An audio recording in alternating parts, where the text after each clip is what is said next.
ठीक है जनाब, थोड़ा सा डिसकंटिन्यू हो गया था बीच में, दोबारा आ गए नॉन बजटरी कंट्रोल्स। ठीक है ना, अब हम है कि हमारे पास किन किन तरीकों से कंट्रोल किया जा सकता है। तो हमने तमाम तरीके देख लिया सर, अब हम आगे हैं कंट्रोल डिवाइसेस पे। कंट्रोल डिवाइसेस क्या होती हैं और किन किन तरीकों से हम कंट्रोल को इम्प्लीमेंट कर सकते हैं। सर इम्प्लीमेंटेशन बता रही है, तो पहली डिवाइस हमारे पास कंट्रोल की जो है वो क्या कहलाती है, non budgetary control. Sir non budgetary control devices वो डिवाइसेस हैं कि देयर आर मैनी, वैसे तो बहुत सारी ट्रेडिशनल कंट्रोल डिवाइसेस हैं, मगर बजट से रिलेटेड जो है वो बजटरी कंट्रोल्स कहलाती है। बजट हमने पढ़ते हुए आए हैं, पीछे से एक ऐसा फॉर्मुलेटेड प्लान है जो कि आगे आपको फ्यूचर के बारे में प्रेडिक्ट करके देता है, एस्टिमेट करके देता है चीजों को।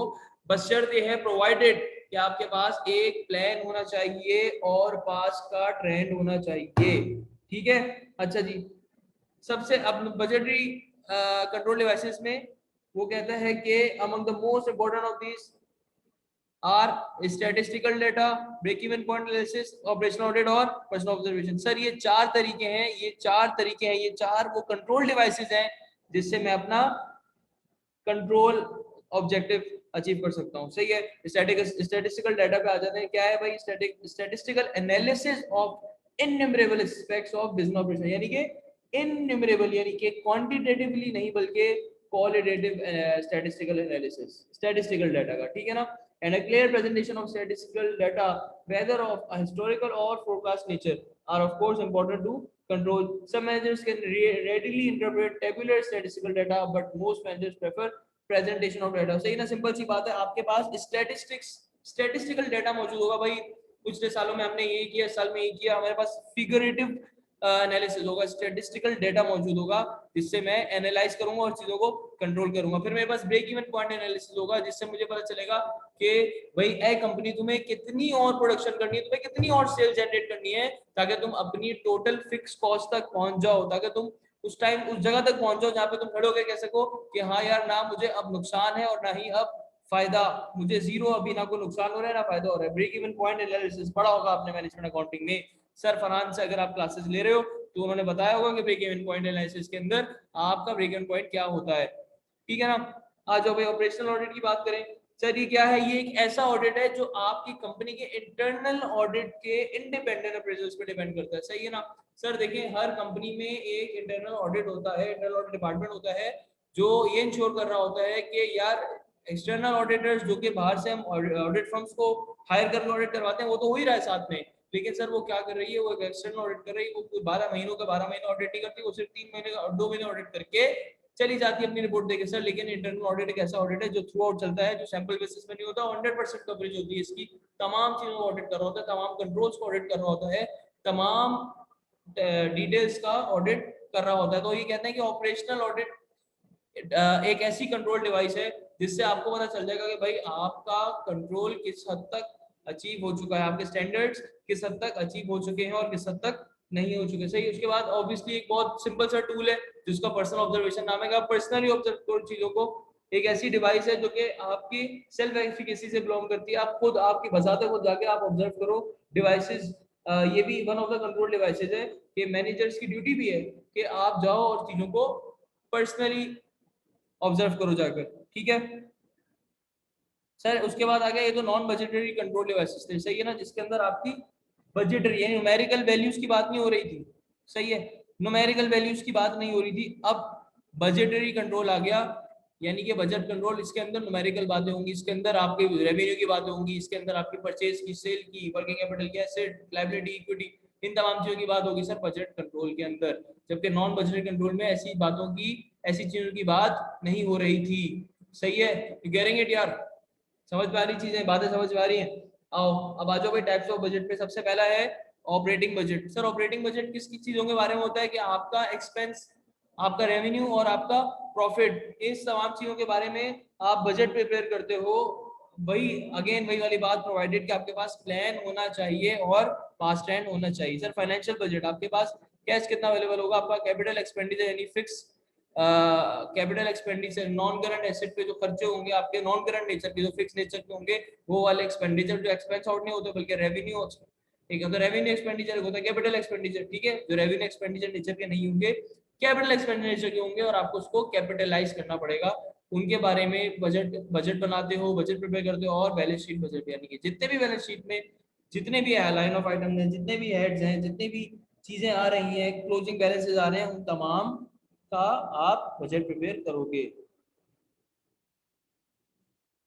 से बजट, अगर सिंपल लफ्जों में बजट को बताऊं तो सिंपल लफ्जों में बजट की डेफिनेशन है कि मेरे पास अगले 5 सालों में, ये बताता है बजट मुझे कि अगले लेट्स सपोज 1 साल में या 2 साल में, जितने सालों का बजट प्रिपेयर, मेरे पास अगले 1 या 2 सालों में इतना इतना ये चीज होनी चाहिए, ये इतने इतनी चीजें होनी चाहिए ताकि मैं ये कर सकूं। सही, अगर कैश की बात कर लूं तो मैं बजट में बताऊंगा कि भाई मेरे पास इतना इतना कैश होना चाहिए ताकि मैं अपने एक्सपेंसेस को मीट कर सकूं, ताकि मैं अपनी लायबिलिटी को रीपे कर सकूं, ताकि मैं ये तमाम चीजें कर सकूं, जब भी मेरे पास बजटिंग प्रिपेयर और अवेलेबल होना जरूरी है।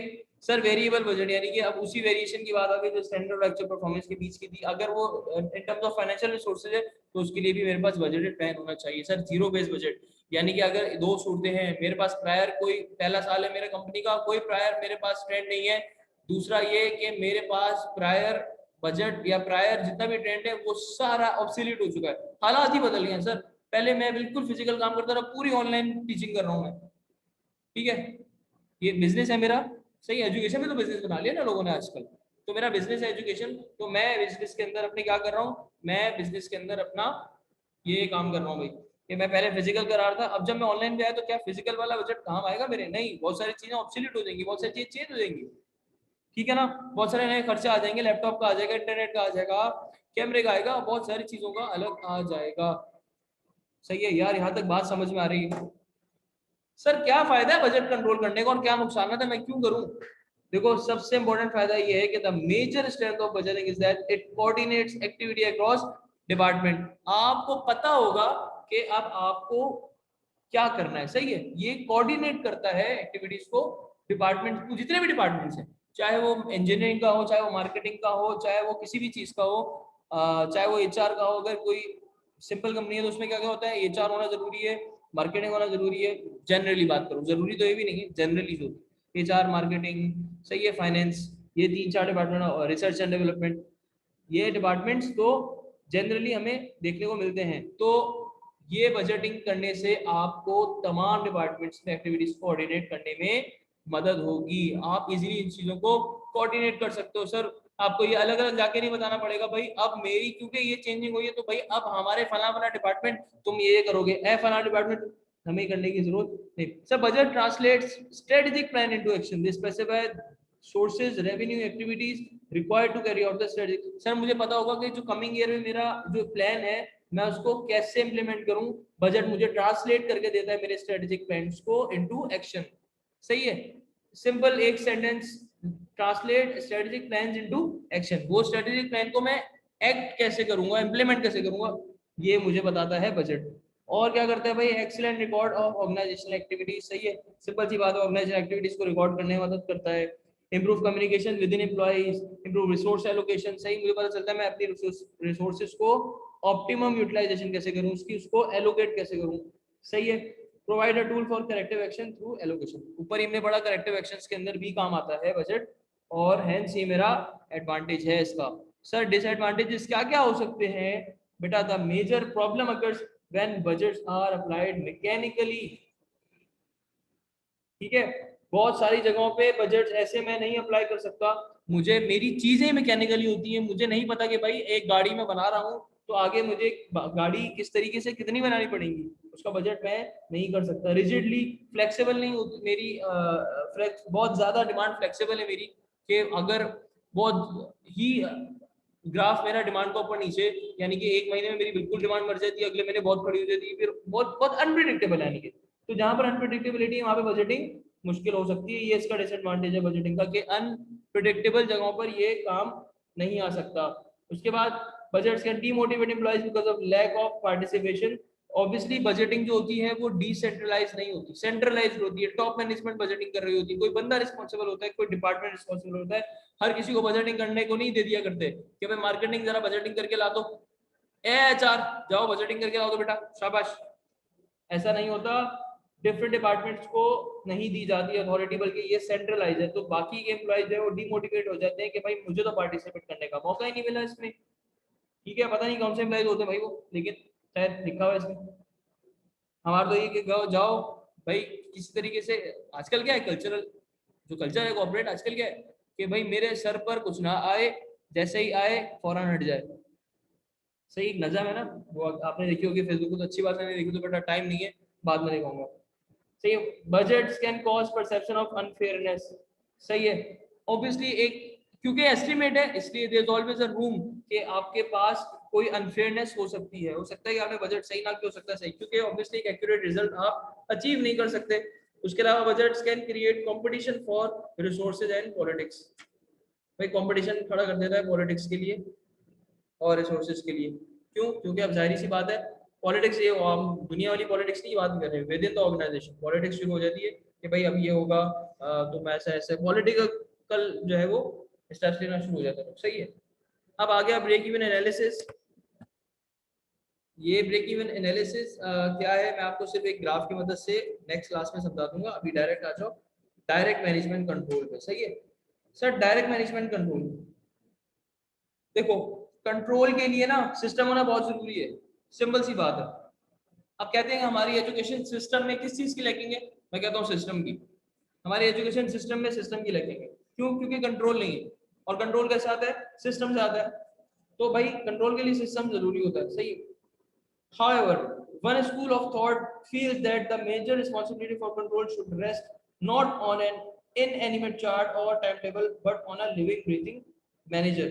वो कहता है कि भाई एक मैनेजर जो सिर्फ चार्ट बना के, टाइम टेबल बना के, टाइमलाइन बना के, और जो है वो चीजों को साइक्रोनाइज करके सीक्वेंस पे लिखता रहे, ये वाला मैनेजर नहीं चाहिए भैया। एक लिविंग मैनेजर चाहिए, एक ब्रीथिंग मैनेजर चाहिए, एक लाइवली आए, अपना बक्सा उड़ाता हुआ आए, उसका बोर्ड हिल रहा हो, बाल उसके हिल रहे हो, फुल चमका के और जल से, और दिखने में वो जो है वो फुल हीरो लगता हो, मॉडल लगता हो। तो कह रहे हैं इस तरह का होना चाहिए। एक स्कूल ऑफ थॉट ये भी है, लेकिन let the manager employ whatever control he और she think is needed to meet a personal responsibility. वो कह रहा है कि एक स्कूल ऑफ थॉट ऐसा भी वो कहता है कि भाई लेट देम डिसाइड कि कैसा होना चाहिए मैनेजर, और डिपेंड करता है कि उस टाइम की सिचुएशन पे, कि वो सिचुएशन क्या है, उसी के हिसाब से मैनेजर की होना चाहिए। सही है, अच्छा जी। अच्छा, डायरेक्ट मैनेजमेंट कंट्रोल क्या है, इसको गौर से सुनना। सही है ना, इन तमाम बकवास के पीछे जो माया छुपा हुआ ना मवाद, उसको जरा गौर से। अच्छा जी, ये इस डायरेक्ट कंट्रोल मैनेजमेंट का जो आइडिया है, ये एक चीज को जन्म देता है, किस चीज को? Personal responsibility for problems can be fixed, the administrative approach are fixed. क्या मतलब sir? There is still a need of proof on the part of those who propound that all control problems can ultimately be traced to the controller. The direct control philosophy is based on four valid assumptions. Trained managers make fewer errors, managerial activities can be reduced on quantitatively measurable units, ठीक है, principle of management exists, और expertise with which a manager follows good management rules can be reliably measured। वो कह रहा है कि ये चार चीजें हैं जब भी डायरेक्ट मैनेजमेंट का रूल अप्लाई हो सकता है, यानी कि मैनेजर डायरेक्ट मैनेजमेंट का रूल अप्लाई करे कब? जब ट्रेन होगा मैनेजर, और जितना ज्यादा ट्रेन होगा उतनी कम गलतियां करेगा। सही है, और that managerial activities can be reduce to quantitatively measurable, यानी कि मैनेजर, देखो मैनेजरियल एक्टिविटीज जो है ना, क्योंकि मैनेजरियल की एक्टिविटीज कम होती है, डिसीजन मेकिंग ज्यादा होती है। वो कह रहा है कि मैनेजरियल की एक्टिविटीज बहुत कम है जितनी मैनेजर की होनी चाहिए। और कह रहा है प्रिंसिपल ऑफ मैनेजमेंट एग्जिस्ट करती है, जो हमने पिछले पढ़ी थी, प्लानिंग, कोऑर्डिनेटिंग, स्टाफिंग, ये वो सब। और कह रहा है कि expertise with which a manager follows good management rules can be reliably measured, और उसकी जो एक्सपर्टीज है वो उस पर रिलाय किया जा सके, हम रिलाय कर सके उस पर। ठीक है ना। अब वो कह रहा है कि दो तरीकों से डायरेक्ट कंट्रोल आ सकता है, या तो की रिजल्ट एरिया, थ्रू की रिजल्ट एरिया, या फिर थ्रू मैनेजमेंट ऑडिट। अब थ्रू की रिजल्ट एरियाज है और थ्रू मैनेजमेंट ऑडिट्स को देख लो, आ जाओ भाई। एक मेथड तो ये है वेरियस कंट्रोल्स को इवेल्युएट करने का, कि एक ऐसा सिस्टम जिसका नाम की एरिया इवेल्युएशन है। अब की एरिया का मतलब देखो आपको ऐसे समझ में आ गया होगा, की एरिया। सही है ना। अच्छा, this system was introduced by General Electric to find whether, अच्छा ईच एरिया वाज मेजर्ड। इसने एक क्या किया, method of comparing different organisation with one another. उसने क्या किया, ऑर्गेनाइजेशंस को कंपेयर करना शुरू कर दिया, सबके मेथड्स को। तो उसने देखा each area was measured according to the way it was accomplishing its stated goals in 8 key areas। ठीक है ना, कौन कौन से? प्रॉफिटेबिलिटी, मार्केट पोजीशन, प्रोडक्टिविटी, पीछे जो पढ़ गए हम सारे, product leadership, personal development, employee attitude, public responsibility and the balance between short and long range goals. वो कह रहा है कि उसने देखा कि जब उसने ऑर्गेनाइजेशन के मेथड्स को डिफर किया, कंपेयर किया, उसने देखा कि तमाम ऑर्गेनाइजेशंस इन 8 की एरियाज पे गोल्स अपना बेस करती हैं। किसी का प्रॉफिटेबिलिटी का माना है, किसी का मार्केट पोजीशन अचीव करना है, किसी का प्रोडक्टिविटी, किसी का प्रोडक्ट लिस्ट और ये सब। सही है। तो ये एक तो उसने देखा इस तरीके से कंपनियों को डायरेक्ट कंट्रोल मिल रहा है। दूसरा कौन सा तरीका था? मैनेजमेंट ऑडिट का। सही है। क्या करती है वो? पीरियोडिक ऑडिट करवाते थे, यानी कि हर 4 महीने बाद या 6 महीने बाद पीरियोडिक ऑडिट करवाते थे। किससे? बाहर के ऑडिटर से, आउटसाइड ऑडिटर से, एक्सटर्नल ऑडिटर से। सही है ना? जो कि आजकल प्रैक्टिस भी है तमाम ऑर्गेनाइजेशंस की नॉर्मली। सही है। अब तो कानून भी आ गया, ठीक है ना? अच्छा, it is also likely that future will bring rather traditional use of management audit for the evaluation of non-financial factor of production. The tough part of conducting such audit is in deciding what managerial characteristics to measure and how to measure them. सही है। इसके लिए direct control के लिए जरूरी है management audit करवाने का मकसद ये है कि किस तरीके से देखा जाए कि एक सेकंड सामने